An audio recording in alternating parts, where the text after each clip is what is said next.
اے ایمان والو ایسے سوال مت کرو کہ اگر تمہیں ان کی حقیقت بتا دی جائے، ان کا صحیح صحیح جواب دے دیا جائے تو وہ تم کو چبھ جائے، تم کو اچھا نہ لگے، اور اگر تم ان کے بارے میں سوال کرو گے جب قرآن نازل کیا جا رہا ہو تو وہ تمہارے لیے ظاہر کر دیے جائیں گے۔ اللہ نے اس سے درگزر کیا اور اللہ بخشنے والا بردبار ہے۔ نبی صلی اللہ علیہ وسلم نے فرمایا من حسن اسلام المرء ترکہ ما لا یعنیہ، انسان کے اسلام کا حسن یہ ہے کہ ان چیزوں کو چھوڑ دے جن سے اس کا مطلب نہیں، لا یعنی باتوں کو چھوڑ دے۔ بعض لوگوں کا طریقہ یہ ہوتا ہے کہ وہ غیر ضروری، غیر اہم، لا یعنی قسم کی چیزوں سے دلچسپی رکھتے ہیں۔ مثلا اگر دین کی بات ہو رہی ہو تو وہ اصل موضوع سے ہٹ کر irrelevant سوال شروع کر دیں گے۔ مثلا بعض لوگوں نے یہ سوال کرنا شروع کیا کہ موسیٰ علیہ السلام کی والدہ کا نام کیا تھا، نوح علیہ السلام کی کشتی لمبی اور چوڑی کتنی تھی۔ ایسی باتوں کا عمل سے کیا تعلق؟ نبی صلی اللہ علیہ وسلم ایک قیمتی متاع تھے دنیا میں جن سے بہترین چیزیں سیکھی جا سکتی، تو اہل ایمان کو منع کیا گیا کہ لایانی باتوں میں وقت ضائع کر کے اپنے اس سنہرے موقع کو مت گنواؤ، بیکار سوال مت کرو، وہ بات پوچھو جس سے فائدہ ہو۔ آپ صلی اللہ علیہ وسلم نے یہ بھی فرمایا ذرونی ما ترکتکم، چھوڑ دو مجھے جس سے میں نے تم کو چھوڑا ہے، یعنی زیادہ باتیں مت پوچھو، جتنی بات بتا دی کافی ہے۔ کیوں؟ فإنما أهلك من كان قبلكم كثرة سؤالهم واختلافهم على أنبيائهم، کہ تم سے پہلی قومیں ہلاک ہوئیں کس وجہ سے؟ اپنے انبیاء سے بہت سوال کرنے کی وجہ سے اور اختلاف کی وجہ سے۔ اس آیت کے شان نزول میں یہ بات بھی بتائی جاتی ہے، حضرت ابو موسیٰ اشعری کہتے ہیں کہ ایک دفعہ لوگوں نے آپ سے ایسی باتیں پوچھی کہ آپ کو برا معلوم ہوا۔ جب بہت سوال و جواب ہوئے تو آپ کو غصہ آ گیا، آپ نے فرمایا اب جو چاہو پوچھتے جاؤ۔ ایک شخص عبداللہ بن حذافہ جسے لوگ الزام دیتے تھے، اس نے کہا کہ میرا باپ کون ہے؟ آپ نے فرمایا تیرا باپ حذافہ ہے۔ پھر دوسرا شخص کہنے لگا یا رسول اللہ میرا باپ کون ہے صلی اللہ علیہ وسلم؟ فرمایا تیرا باپ سالم ہے، شیبہ کا غلام۔ جب حضرت عمر نے آپ کے چہرے مبارک کے غصے کو دیکھا تو کہنے لگے یا رسول اللہ صلی اللہ علیہ وسلم ہم اللہ عز و جل کی بارگاہ میں توبہ کرتے ہیں۔ تب یہ آیت نازل ہوئی۔ یعنی اب دور جاہلیت میں جیسے آپ کو پتہ ہے کہ نکاح کا طریقہ جو تھا وہ بہت ہی غلط قسم کا تھا، جس سے لوگوں کے نسب میں بسا اوقات تانے مل جاتے تھے لوگوں کو کہ فلاں کا بیٹا نہیں، حرام کی اولاد ہے۔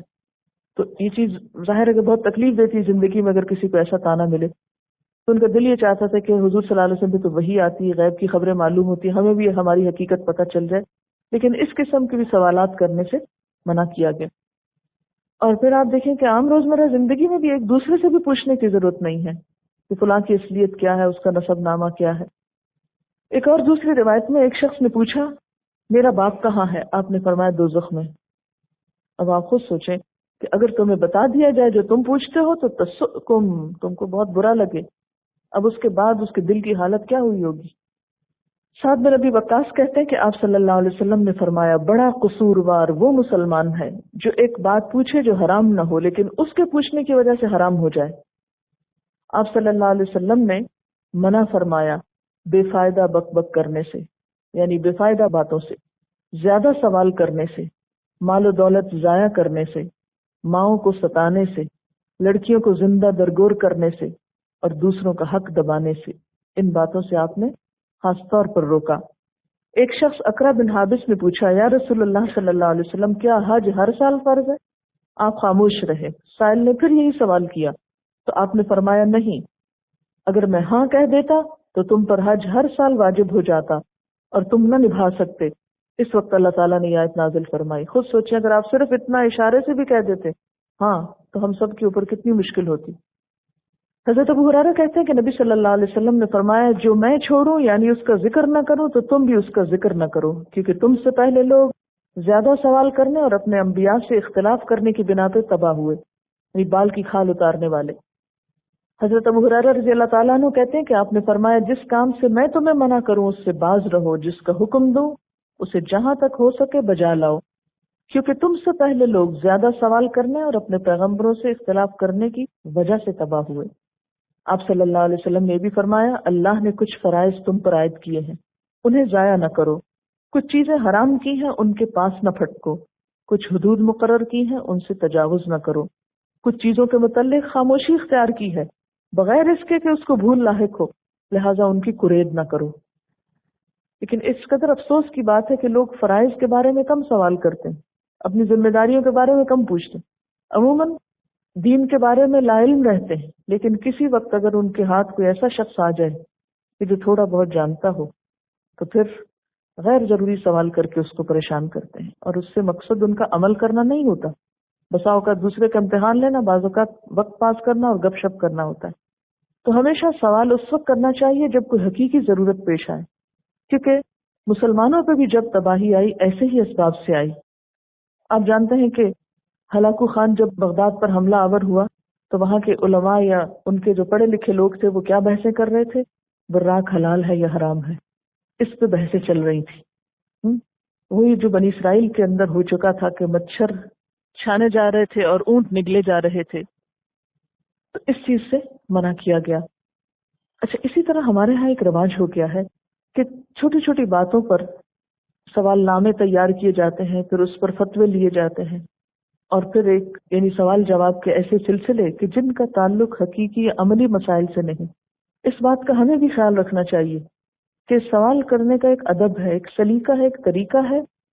سوال اس پہ کریں جو آپ کی اپنی زندگی کا حقیقی مسئلہ ہے یا آپ کو اس کی ضرورت محسوس ہو رہی۔